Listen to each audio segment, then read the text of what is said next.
Good afternoon. My name is Tina Emery. We do have an address from Minister Ford, and Helen, could you please start the video? Thank you. Good afternoon. I'm delighted to be closing the National Parent Carer Forum's conference this year, and I want to thank the organisers for their hard work in ensuring it went ahead in this very, very challenging time. It's a credit to Tina, Runal, the team around them, and everyone at Contact that they managed to deliver the conference in this innovative format and with such a busy and interesting agenda.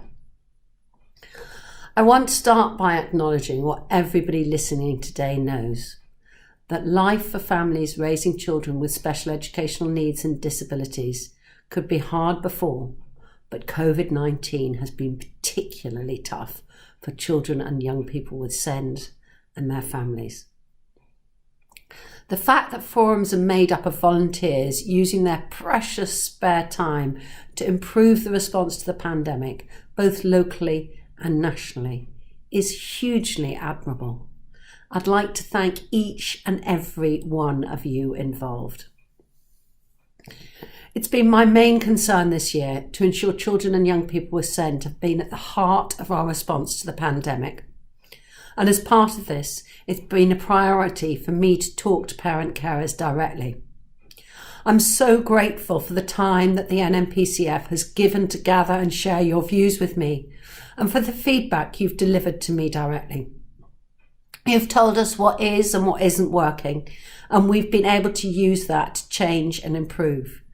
For example, you've provided rich intelligence to help us understand the issues around the return to school and college this term in your areas. Through your meetings with local areas, our SEND advisors and NHS England advisors.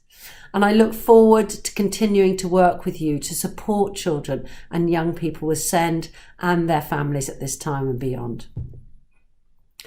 I know you've also provided some incredible support on the ground for families in local areas, from hosting virtual coffee mornings and distributing care packages, to showing visible leadership to local authorities and services to help them meet families' needs. And I've been inspired by the examples I've heard of the creativity and resilience of forums, including the rapid move to virtual working, overnight in some cases. And I know this support is making a real difference. It's been a challenging and anxious time for families raising children and young people with SEND. I understand how important it is that children are safely in their education setting and accessing therapies and other health services. Accessing medical services is allowed in all tiers, whether services are delivered at home, in an education setting, or in the community. Therapists, specialists, clinicians and other health professionals working with pupils with SEND are expected to provide interventions as usual and are able to deliver provision within and move between the schools or education settings. Do please continue to let us know where this isn't happening so we can pick this up locally. It's imperative that respite and social care provision continues, and where children can't be in school, that there's a high quality offer for them. I hope you'll have seen my regular open letters which set out how government is supporting that to happen locally. On respite in particular, I've heard your concerns about access and the need for a break from caring, particularly after the latest period of national restrictions. And in response to that, we're introducing more flexible rules. These include that parents of disabled children under the age of 5 who require continuous care can establish a support bubble with another household to provide social, emotional and practical support. And we're also introducing single adult carer support bubbles, which allow a single parent or carer of another adult in the household to bubble up with another household.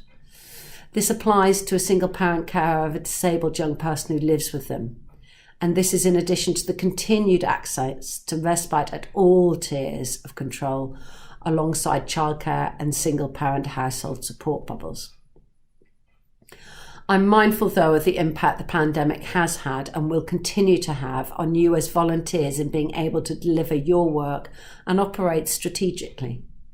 I know the impact this has had on everyone's mental health and well-being, which I'm pleased to see has been a focus of this week's events.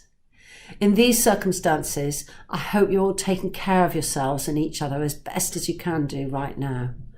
I'm so grateful for what forums have already been able to deliver and their ongoing efforts, and want to encourage everyone to continue to operate flexibly and with understanding in these challenging times. I'm looking forward to continuing to work with you as we move into the next stage of the pandemic response and on our day-to-day work to improve the SEND system. Your role in the local area SEND inspections remains vital in this. The contribution of forums is powerful during the inspection process, and subsequently, where local authorities require written statements of action, I know you're playing an important role in supporting improvement in those areas. And as we move towards a new framework for future inspections, we'll be ensuring that forums are engaged in producing and co-producing in a new approach. And it's the same story in the SEND review. I've spoken to many people since I took responsibility for SEND, and I can assure you that the NNPCF has been some of our closest partners. Tina, Munal, and their regional NNPCF leads have been working with us, pointing out when we can make the most difference and making suggestions on how to make that happen. And I will continue to work in co-production with you and ministers from other government departments to deliver the vision of the original 2014 reforms. A sustainable and integrated system which delivers outcomes to prepare every child for adulthood by offering support as early as possible. Whatever challenges and opportunities we face over the coming year, I know our response is stronger for being delivered in co-production with parent carers, the children and young people.